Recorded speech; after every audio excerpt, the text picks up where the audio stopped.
ఖాళీగా ఉండవాకు. సత్క్రియ చేయని ఎడల, నువ్వు చేయాల్సినటువంటి సత్క్రియలు, మంచి పనులు ఏదో ఒకటి కల్పించుకొని నువ్వు బిజీ షెడ్యూల్లో ఉండాలి.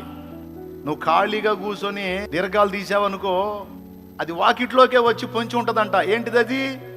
పాపం. కావాలంటే మీరు ట్రై చేసి చూడండి. ఆల్రెడీ ఇప్పటికి కొంతమందికి అనుభవం ఉంది.